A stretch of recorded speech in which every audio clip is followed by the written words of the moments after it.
Pero en fin, tenemos muchos otros temas que también han generado polémica. Uno de ellos es la decisión del Consejo Nacional de Educación, que es un ente,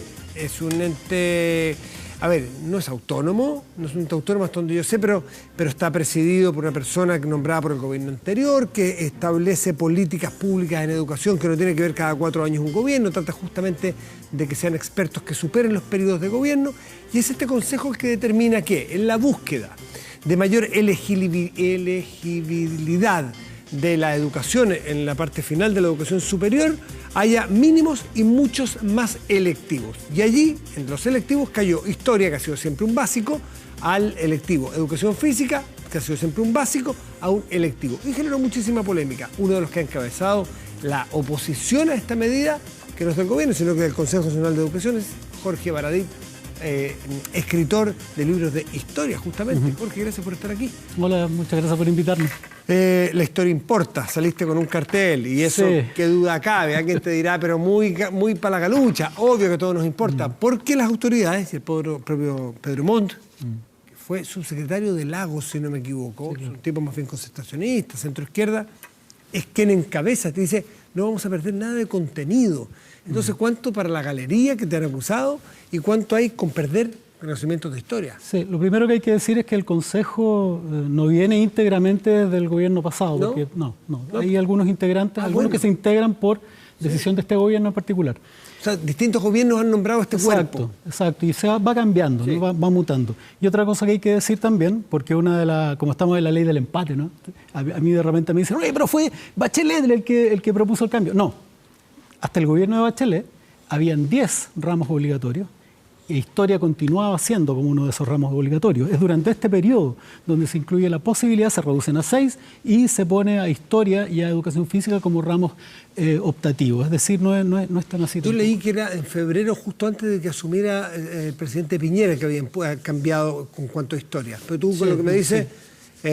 sí, es producto de este periodo. De este periodo. Yo había leído que era justo al final del periodo anterior. Sí. Pero eran 10 obligatorios y estaba considerado historia dentro de los obligatorios. Y que me parece que es absolutamente sensato, ¿no? O sea, historia, esto no es porque me le toca al gremio particular, no es porque a mí me interesa la historia, sino que porque hace mucho tiempo que hay una preocupación de parte del gremio, de parte de los académicos, de los historiadores, de los profesores de historia, por el currículum que había.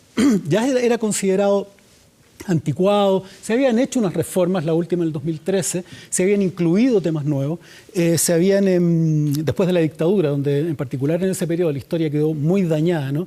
Tuvimos que tragarnos, por lo menos yo, la de Frías Valenzuela, una historiografía muy dada a lo militar, a las batallas, que es un país que se construye a palos, ¿no? Y donde, fíjate, yo tenía la otra vez revisando mi propio libro de historia de esa época, cuando yo era escolar, decía que Chile era una nación con una sola raza mestiza, ¿no? Con un solo idioma, el castellano, y punto. O sea, era casi ein Reich, ein Volk, ein Führer, ¿no? Y no permitía esta visión más diversa.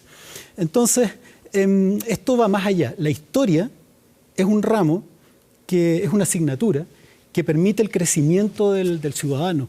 Cuando alguien dice, oye, pero le tenemos que dar prioridad también a ramos que están más relacionados con otras actividades, como las STEM, ¿no?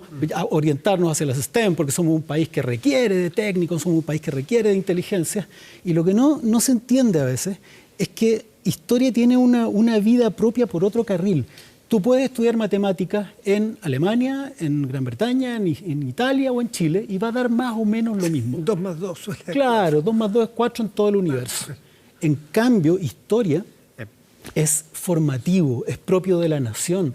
Es fundamental que los ciudadanos... Formativo de la identidad de un ciudadano, dices tú, de un país, de un colectivo. No solo eso, cuando tú... La matemática también es raquete contraformativo. Sí, por supuesto, sin duda. Pero acá estamos hablando de la formación del ciudadano, formación de su sentido crítico, de cómo él participa en la sociedad. Mira, cuando tú... O sea, la historia es anterior incluso a la política. Tú, a través del conocimiento de la historia, generas identidad. Es decir, sabes quién eres, qué te ha ocurrido, cuáles han sido los problemas, y después, cuando tienes identidad, tomas posición política. Ahora, Jorge, lo que ocurre, hay dos, las personas que nos están escuchando seguramente se están preguntando, 2 cosas, pero Baradit, uno, Los contenidos de historia hasta ahora no es que le corten la cola a la historia 2 años para afuera, sino que esa historia está hasta segundo medio y que tercero y cuarto más bien son profundizaciones o repeticiones, le llaman algunos. Es un poquito feo el término repeticiones, profundizaciones. Pero los contenidos ya están hasta segundo medio. Sí. 1. Y 2, tú dices, es muy formativo en los ciudadanos. Uno de los temas básicos que quedan, que es nuevo, educación ciudadana y ciencias para la ciudadanía. Formación ciudadana. Formación ciudadana. Sí. Entonces, eso un poco acoge tu demanda. Mira, es que hay 2 cosas. La educación que se da en básica y en media... Perdón, y son hechos por profesores de historia. No, sí, claro, no hay problema. La educación que se da en la educación básica y en la educación media es una formación general, ¿no? Es para todos. Uno de los problemas que tiene comprimirla, porque eso es lo primero que va a pasar, se va a comprimir hacia atrás y va a terminar en segundo medio, es que aspectos de la historia que son fundamentales para lo inmediato, como el siglo XX, como el periodo de dictadura, como el periodo de la transición a la democracia o de los años 60, que están ahí, son contingentes, nos afectan y nos van a seguir afectando en los próximos 40 años. Esos contenidos es fundamental que sean vistos en el mejor momento de un alumno, en el momento donde tiene mayores herramientas, mayor madurez, y pueda profundizar. Y eso ocurre entre los 17 y los 18 años. No es lo mismo enseñarle los años 60 a un cabro de 18 años que a uno de 13. Ya, o sea, lo que a ti te complica es aislar a algunos jóvenes en los momentos donde tienen probablemente mayor capacidad para entender, profundizar y tener análisis crítico de esas materias. O sea, es el momento del desarrollo de una persona donde están expuestos a los conocimientos. Piensa tú que es un año, piensa tú que es un año antes de que se vuelven ciudadanos con derecho a voto. ¿Qué mejor momento que esos 17, 18 años la misma ley, la misma sociedad está considerando que es el momento donde ese hombre, ese joven se vuelve ciudadano? Y educación ciudadana no es más importante, porque los libros de historia, alguien te dirá, uno puede tener, antiguamente había una sola línea, hoy día hay líneas muy variadas, muchos matices, entonces un cabrón de 18 años, una chica de 18 años puede comprar los libros de historia y leérselos, pero el debatir en educación ciudadana, que es un nuevo ramo, con un profesor de historia y generar esos debates quizás es más provechoso que aprender la historia, que sí puede estar en los libros. Lo otro no está en los libros, está en la discusión de una sala de clases. Ahí entramos a otro problema, que es la eterna discusión que tienen los académicos de historia y los profesores de historia sobre si se está enseñando la historia, si los planes y programas del Ministerio de Educación están acogiendo una real o una manera adecuada de enseñar la historia. La historia no es un Excel. No es un Excel donde acá están las batallas, acá está la cantidad de muertos y acá están las consecuencias. Entonces yo leía o conversaba con un profesor de historia que me decían, pero historia es formación ciudadana.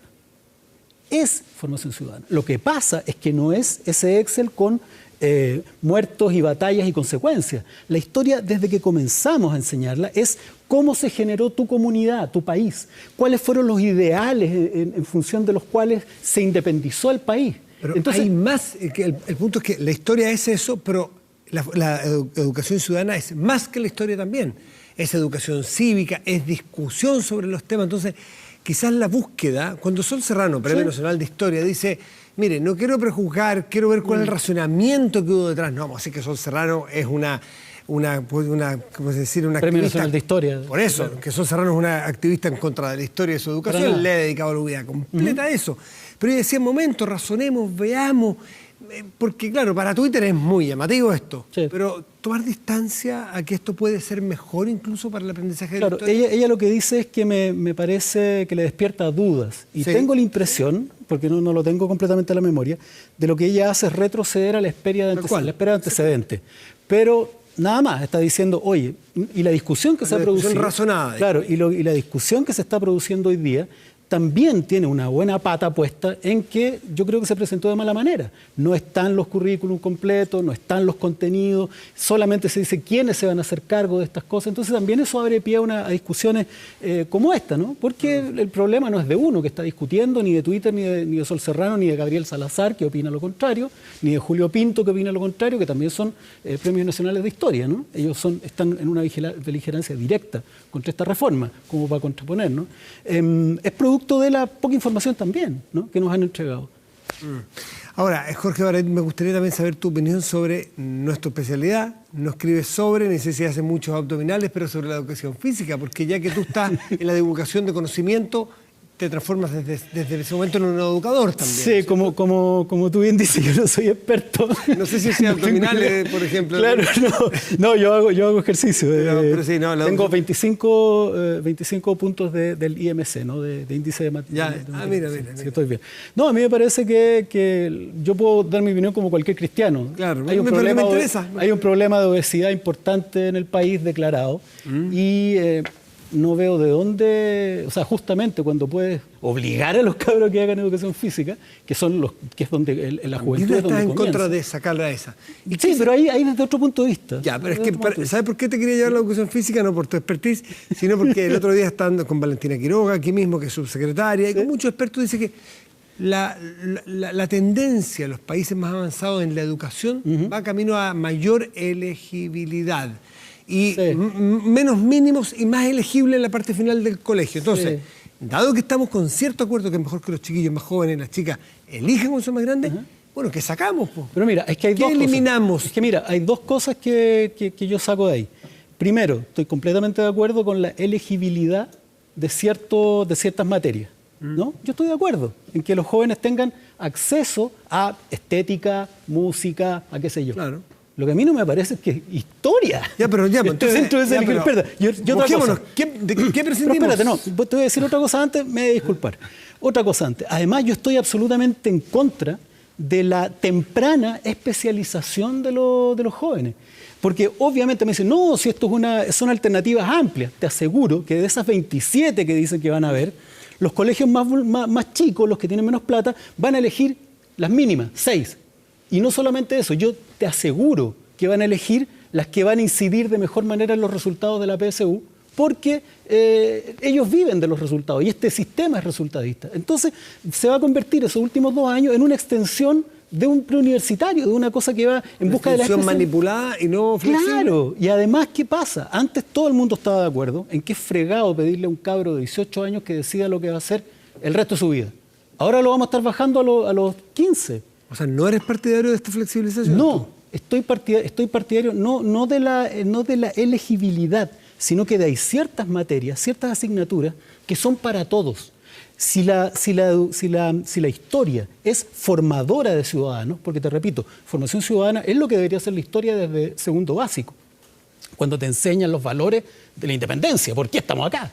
Sino que lo que te digo es que no debe estar la historia como optativo, porque va a generar 2 tipos de ciudadanos.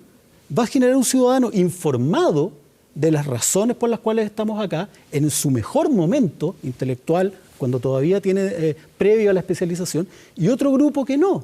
Lo más probable es que como son humanistas, los técnicos, que son los que hoy día están manejando el país, ¿no? Van a ser los que van a carecer de esa formación ciudadana. Si hay que prescindir, te pongo yo aquí las cartas y tienes que prescindir. ¿De qué? No, yo vengo a decir que no podemos prescindir de historia y que historia es fundamental para la formación. Facilita eso porque si tomamos una decisión como política general de que tenemos que prescindir de algunas cosas, tú dices, no, yo vengo a defender la historia, pero bueno, la gente que diseña políticas tiene que tomar riesgos de equivocarse lo menos posible, pero prescindir de ciertas cosas. ¿Sabe que soy partidario? Uno de los reclamos que tiene hoy día los gremios, los académicos y los profesores en general, es que no se les tomó en cuenta en esto. Muchos se enteraron así, como por la prensa, como se dice, u otros participaron de ciertas encuestas que no fueron vinculantes, que hicieron que solamente ocuparon tiempo. Ellos están denunciando el autoritarismo en el Consejo Nacional de la Educación, en el sentido de que se juntaron de nuevo 8 personas entre 4 paredes y decidieron por todo un gremio, sin haber tomado la decisión de abajo para arriba. Se envía al ministerio y es un ida y vuelta. Sí, allá arriba.